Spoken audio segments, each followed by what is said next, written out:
Okay, you guys. So this man has been just like commenting negative things. Yes, he's a perp, working for them, obviously. And I just want any of my TIs that read his comments to not be discouraged, to understand what's his plot, what's his plan. Understand this. There's only meant to be one man that has walked this earth that has not sinned. And if we know our word, by us having him running through our bloodline, we should already understand who that man is and was. Jesus Christ. Okay? There's a reason for that. There can only be one man to have walked this earth that did not sin. He was the one that was sent forth to do it so that we may have a chance at everlasting life. So we could understand that this man never sinned a day in his life here. Did nothing but help people, love one another, just try to show everybody that it's a better way and what we have to look forward to when we die. That this time right here is not forever, and I'm here to let you know that I love you. I don't even know you, but I love you. I love you. And he went and he tried to preach to the rich people. He tried to let them know and make them aware too. He tried. But he also knew it was a waste of time. But he knew he was going to be way more receptive by people who, like, once again, we say the slums. People who are going through something. Because rich people can be very bigoty and uppity and think that their money will buy and pay them their way, and they just gonna make it through life like that, like easy come, easy go, type of whatever I get. And it's very hard for him to understand. I even open his ears up because all he can see is his money speaking for him. Okay? That's what I get from it. And y'all can share y'all point of views too, because like I said, we can all read the same passage, the same verse in the Bible, and all get different points of views from it because we're different people. It's billions of people on this earth, and it'll never be another you. If you die right now today, nobody can search this whole entire world. I mean this entire world. And we will never find another you. You are that special. That's what, if people don't believe in Jesus, just look at that alone should let you know how powerful that there is a higher existence. We didn't just poof, we here. That's it. No. It's been too well designed. Even twins, identical twins, will come out looking the exact same. But once you start talking to them, you can tell the difference. They're still their own person. That's my God. Amazing, magnificent. You can't even fathom his power, his grace, his amazingness, his light.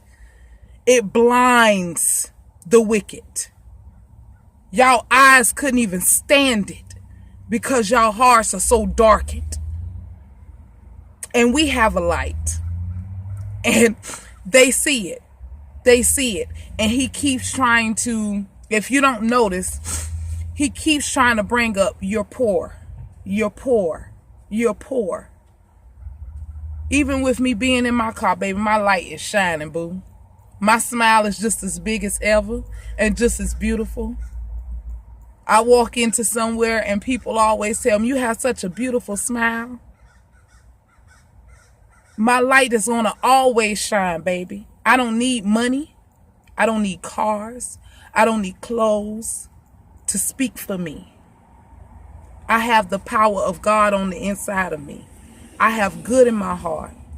I have a light that this world so much needs. So much needs. And so do my fellow TIs, and so do my fellow Christians. And you're not just a Christian because you go to church. God tells you that in the Bible, many churches will be left behind because they don't all have the intentions of what he designed for them to have. He's put a calling on them, but they fell into the wickedness, into the darkness, and let the darkness steal their light and turn that anointed that they had on them into wickedness of only trying to make you see that it's about tithing and giving money. And God don't need our money. He don't need our money. Okay? At all. At all. We don't got to buy nothing in heaven. My God is the richest man to ever live. They think they got money down here. Y'all ain't got nothing, boo. Y'all ain't got nothing compared to my Father. You understand me? Tithing, I feel like, was put into place for churches. I feel like when they're in communities, all churches are in some kind of community.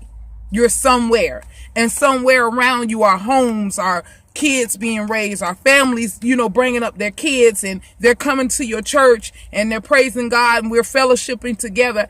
I feel like tithing is for, let's say, we all Christians, we've all been there. See, and thing about Christians, we're in this world, we're going to have trials and tribulations. We're going to, period. So you may not be able to pay your light bill this month on time. You may not be able to get groceries on time, but your kids need lunch for school. They may not be receiving free lunch. You may have to send them to school with lunch. But as you go to this church every Sunday. It's no way that you shouldn't be able to go in that church or call up that pastor and say, hey, pastor, I'm having a hard time right now. And him not say, we paying your light bill this month. We paying your rent this month. We finna come by with $300-400 in groceries. And that should be given to everybody that comes to that church. And not just that comes to that church, also people who don't come to church. See, you're supposed to go out into the community just because they're not walking through that door and still blessed. And that's what brings people to God, to know that, dang, I'm out here gang banging. Dang, I'm out here doing this. I'm out here doing that. I ain't even worried about God. But these people from the church, they came over here and they just asked me, are you okay? Do you need anything? Put $50 in my hand and said, my brother, may Jesus bless you and keep you safe. And know that God watches over even sinners. And we, as your brothers and sisters, we love you. And we understand that in your own time, you coming. In your own time, you gonna come to the Lord, and those doors are open. Whether you gay, whether you homosexual, whether you whatever. Because God's gonna work on you how he needs to work on you. My only part is to love you. I ain't here to judge you. I'm not here to throw you into heaven or hell. I'm here to love you, my brother. And if you gay, if you whatever, that's your choice, that's your decision. I know it may be a sin. You know, once you get to know God, you may. But guess what? He's going to work with you on that. And that still don't mean you ain't accepted into heaven. You can be gay until he come back. And that don't mean that you won't get into heaven. That's not what God asking for. And I'm here to tell y'all, he not asking for that. He asking for you not to forget him. Don't forget what I went through to give you this chance. And don't take it for granted. Don't let your wickedness overweigh your good. I put a light in you. It's in there. It's in there. Now, no matter where you at, let it shine. Let it shine. And even by me being a dancer, even by me doing drugs, even by me being a prostitute,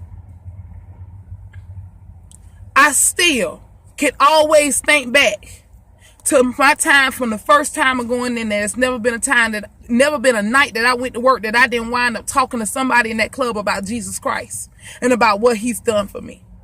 In a two-piece. Shaking butt, all this going on around me. I'm sitting at the bar. I'm standing next to a guy and I'm speaking to him about Jesus Christ. See, that's the power. That's that light. And I ain't never let my light dim.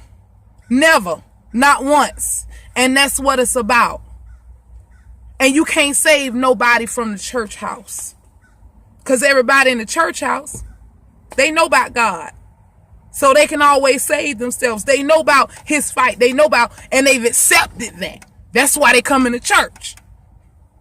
Now, whether they, build a relationship and do whatever, that's on them. But our notion is to go out to people who haven't took that understanding and accepted that understanding, to come out and worship to them. They shouldn't have to come to us. And that means you're going to be in the slum of the slums. And see, that's why God did not have his disciples